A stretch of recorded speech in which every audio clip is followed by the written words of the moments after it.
Siapapun meninggal punya dosa, teman-teman sekalian, hati-hati. Sekecil apapun dosa itu sudah cukup mendatangkan siksa kubur. Walaupun belum tentu dia masuk ke dalam api neraka. Jadi jangan dianggap remeh. Makanya kisah yang masyhur berhubungan dengan masalah ini adalah kisah Utsman bin Affan radhiyallahu anhu yang pernah menziarahi kuburan lalu terisak-isak menangis seperti anak kecil.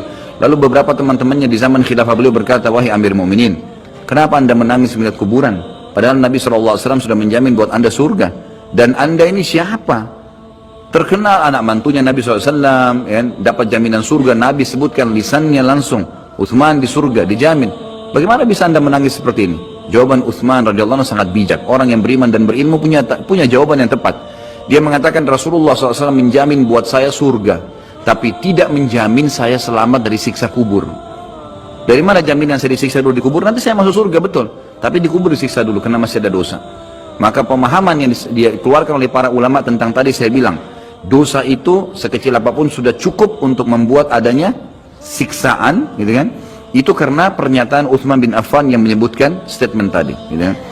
Jadi kita harus memahami poin ini, teman-teman sekalian. Makanya jangan pernah tunda minta maaf sama orang. Jangan pernah tunda mengembalikan haknya orang lain. Jangan pernah menganggap remeh dosa-dosa kecil. Tidak boleh sama sekali.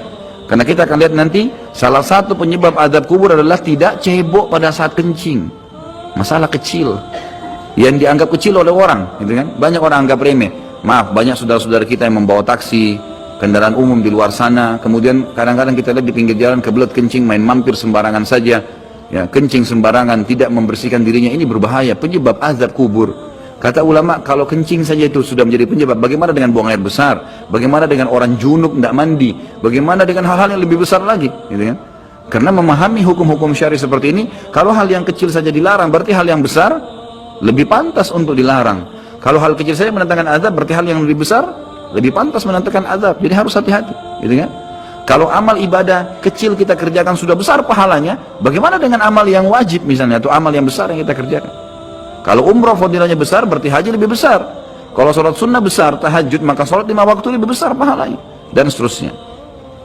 Jadi poin-poin ini dalam mukaddimah kita harus difahamin baik-baik, gitu kan?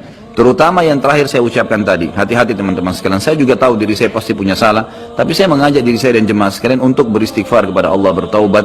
Jangan tunda pengembalian haknya orang lain, meminta maaf kalau punya kesalahan. Jangan tunda-tunda, jangan bilang nanti Idul Fitri baru saya minta maaf. Nggak ada perintah dalam agama seperti itu. Sebelum pejamkan mata nanti malam minta maaf semua. Dan orang cerdas adalah orang yang tidak menyiapkan musuh pada hari kiamat. Hati-hati, jangan siapkan musuh siapapun dia. Maka harus ini, ya, kembalikan semua hak-hak orang, minta maaf. Kalau pernah mengambil barang orang yang tidak jelas, kembalikan. Kalau tidak, sedekahkan sejumlah itu. Semua selesaikan, jangan ada masalah. Ya, jangan pernah ada masalah, jangan siapkan musuh. Imam Bukhari rahimahullah pernah berhenti berburu hanya karena meleset anak panahnya kena pagar tetangganya, gitu kan? Diajak teman-temannya, kita memana yuk, berburu. Beliau senang berburu. Kemudian pada saat beliau lagi latihan panah, ternyata anak panahnya sempat mencuil sedikit pagar kayu tetangganya. Lalu dia panggil gulamnya, gulam ini kayak pembantunya, sampaikan ke teman-teman saya kalau saya tidak jadi memanah, saya tidak jadi berburu, dan sampaikan kepada tetangga kalau Bukhari minta maaf. Muhammad namanya tentu, Muhammad minta maaf, gitu kan? Sampaikan dan siap mengganti pagar yang rusak itu. Begitu pembantunya Imam Bukhari datang ke tetangga tersebut lalu berkata, ya, Syekh Imam Bukhari menyampaikan maaf karena pagar anda tercuil, diperlihatkan. Lalu tetangganya tersenyum dan berkata, jangankan pagar saya, rumah saya semua buat Imam Bukhari. Saya tidak perhitungan dengan masalah itu.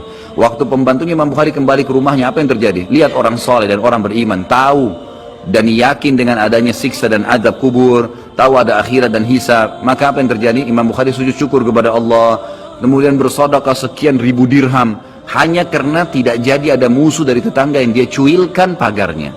Coba teman-teman, berapa banyak sendal yang ngantung injak? Hah? Berapa banyak air yang kepercik kena orang lain? Berapa banyak ini, berapa banyak itu? Berapa banyak yang kita anggap remeh mengambil karena teman punya dan seterusnya. Ini hati-hati, jangan siapkan musuh hari kiamat. Azab kubur datang kepada siapapun yang masih punya dosa, dan dosa ada hubungannya dengan Allah subhanahu wa ta'ala, ada hubungannya dengan makhluk. Kalau berhubungan dengan Allah azza wa jalla, kita bertaubat kepada Allah. Allah maha pemurah, dia akan terima taubat hamba-hambanya asal ikhlas. Tapi dengan makhluk nggak bisa, mencuri, menggunjing, memfitnah, ya, mengambil, memakan, ya, merusak namanya orang lain, ini nggak boleh. Ini harus selain taubat kepada Allah, meminta maaf kepada orangnya. Nah, ini tidak boleh ditunda ini. Nggak ada gengsi di sini.